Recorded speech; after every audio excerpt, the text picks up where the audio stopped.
Hey guys, so Monday this week I was at work and we're discussing our plans of what we're going to do for zip ties. You know, who's towing the camper down, who's doing this, who's doing that. And it hit me that, oh crap, I've got 2 weekends to get this truck ready.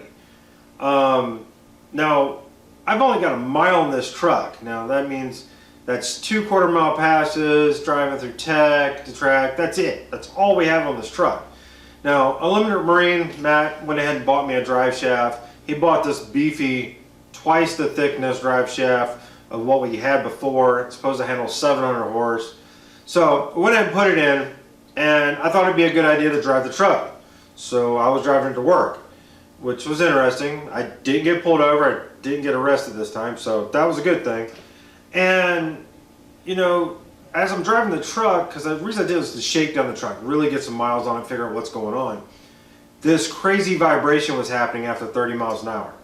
So we pulled the tires and rims off, we balanced them all, they all were fine, put them back on. Took the drive shaft, took it to the shop. They spun it again, it was fine. We tore the front end apart, it was fine. So for 2 days I sat there tearing pieces apart on this truck, trying to find this vibration. And this morning I found it.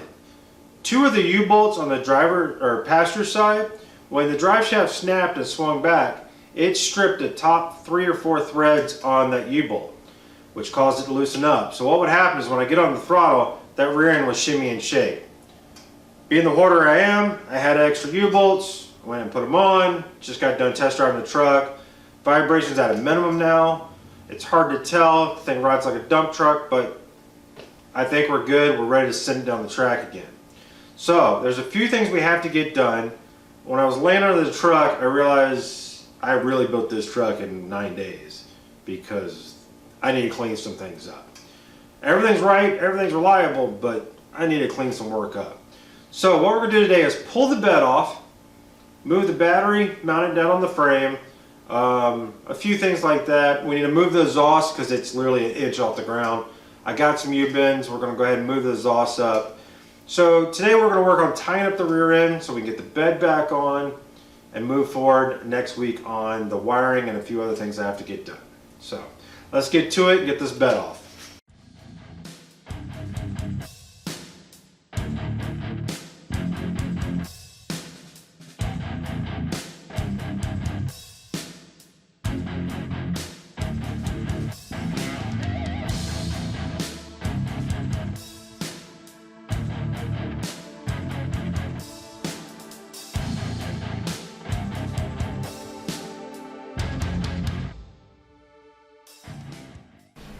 Alright, the first thing I'm going to take care of is this muffler.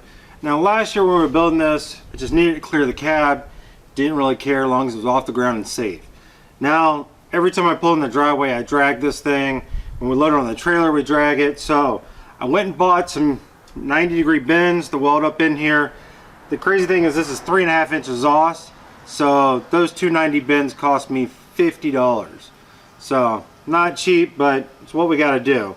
So I'll take it and probably cut it here, 90 it up, 90 up, and put the muffler flat up here higher under the bed. So that's what we're going to do. Let's get to it.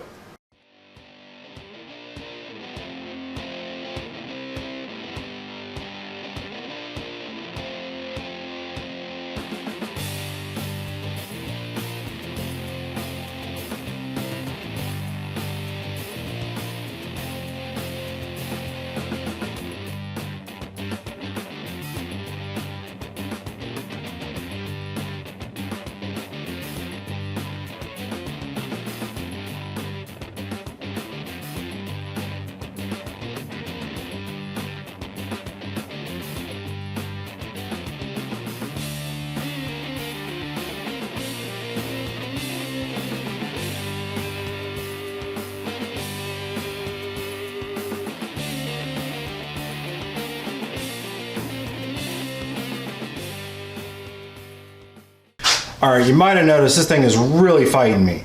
No matter where I put it, it wants to dump on the rear end. Between the shock, the drive shaft, it's all, no matter where I seem to put it, it dumps directly on the rear end. So, I'm going to have to move everything again to make sure that it's actually going to have clearance. Now, if you notice, I always tack my pieces. No more than 2 or 3 tacks per piece. because you can take the grinder, zip them off real quick, and all the pieces come apart.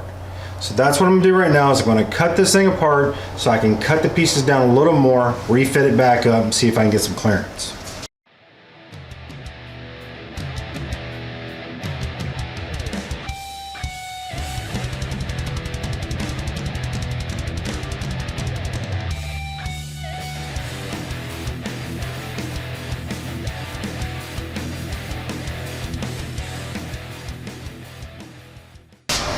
All right, now that we have all the pieces lined up the way we want, we'll add a few more tacks so it can't move around as we weld it, and we'll go ahead and weld these pieces out. We're gonna try to weld everything we can off of the truck, so there's only one junction to weld onto the truck. It just makes life easier.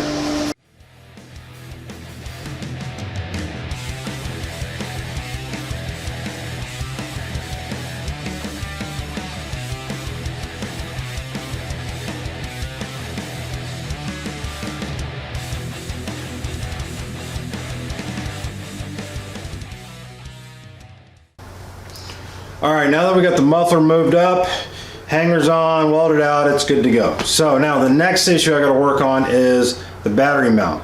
Now before I had this in the bed of the truck because I was panicking to get the truck done.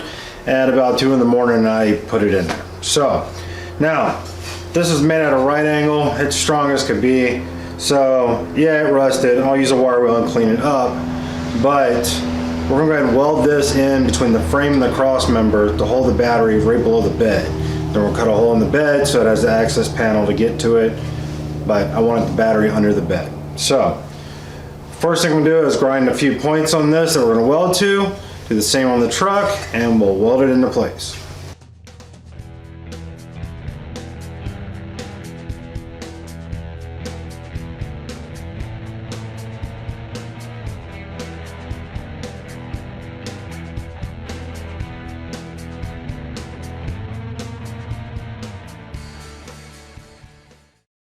Alright, so last night I welded out the sides of the bed, got up this morning, put a quick paint job on the frame, rattle can rebuild, you know, on the frame to make it look a little better and to slow down the rust on all the weld points.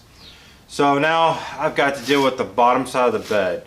Now this is where we cut it and the floor seams together, and it does not go together very well. Now those of you that watched the build last year knew I was rushing. I slapped some sheet metal on it, some self-tappers, and sent it. They did give me crap at tech for it, but they let me run anyway. So this year we're going to go ahead and weld out the bottom of the bed. Now I had a gallon of oil totally explode in the bed of the truck. So I've got a bunch of dirt in there on the other side absorbing the oil and stuff, and I've cleaned everything as much as I can with acetone on the inside. So we're going to see how it welds. Now the issue is this is not a very good cut. I did it really quickly. It's very uneven, so I'm going to have to take my time and try to use a flathead and pry up and tack until I can kind of even it out enough to weld it all out. So slow process, but we got to do something while the paint's drying anyway.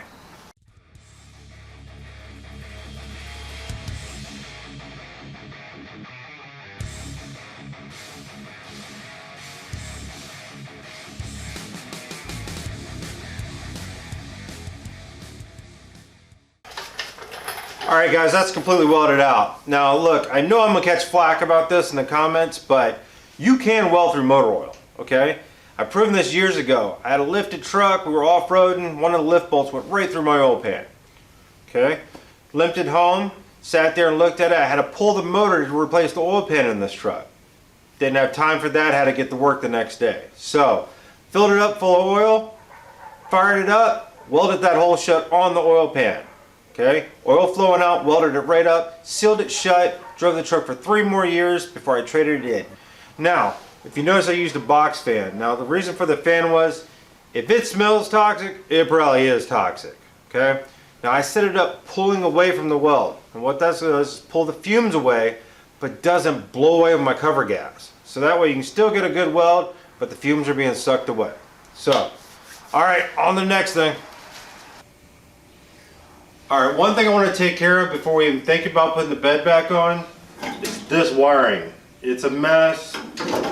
I made the lights work and tucked them up under. So now's the time to clean it up and get it right before we put the bed back on. So the first thing I'm going to do is actually cut back all the sheathings, see what wires are what, and we'll go from there.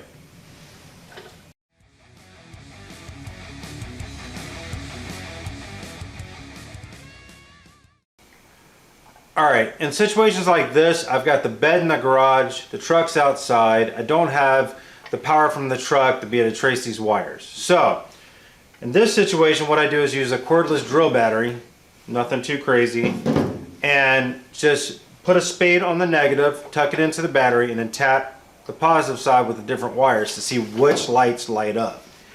12 volt drills are the best because you're not overpowering everything. And you can just tap it on it, and that way you can see what wire goes to what. What we'll do is we'll go through each of the wires, and then we'll take and actually label them so I know on both sides what's what, wire them together, and make a plug to tie to the truck.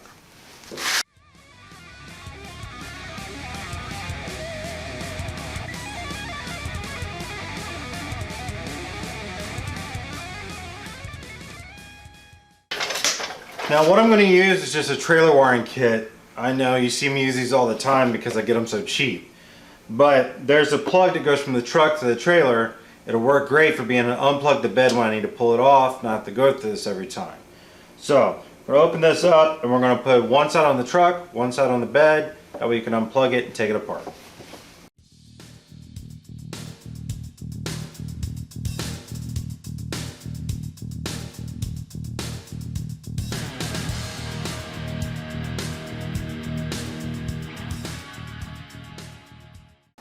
One thing you need to remember is that your running, your brake, and your ground have to go to both sides of the bed, not just one. So in this case, I'm making the connection to here and just running another wire to the other side. You could make the connection in the middle and run equal lengths, but by doing this, I'm cutting down one butt connector, and the fewer the better.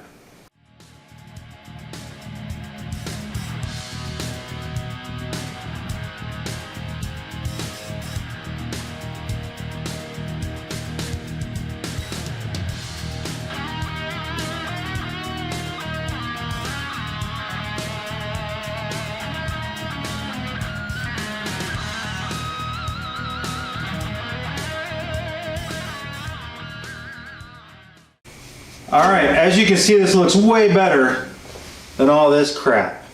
So, went ahead and ran all new wires, used a DEI split loom. Everything turned out great, clean. Let's go do it to the truck, and then we're ready to put the bed on.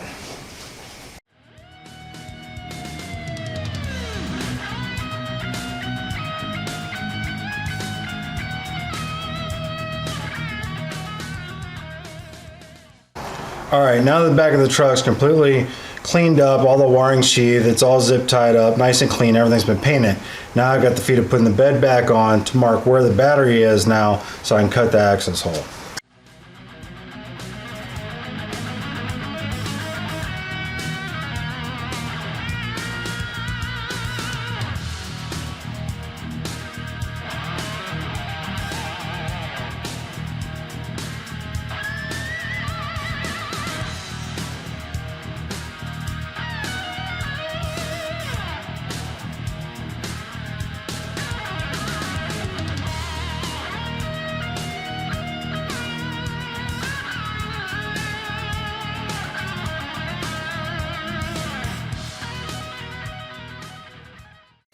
Well guys, it's been a long weekend, but we got a lot of work done. So we still got more to do next weekend, but we're nowhere near the predicament we were last year pushing to get this thing done, working throughout the night. So wrap up a few things more on the bed, nothing major, some hatches, some wiring, not that big of a deal. Under the hood, we need to go ahead and sheath all the wiring under it, tie it up and get it done. So not a whole ton to do, but things I want to have done before we go this year. The 64 needs a little bit of work before we drive 2.5 to 3 hours, whatever it is, all the way down there. So we'll finish this up next week. Do me a favor guys, like and subscribe, and I'll catch you next week.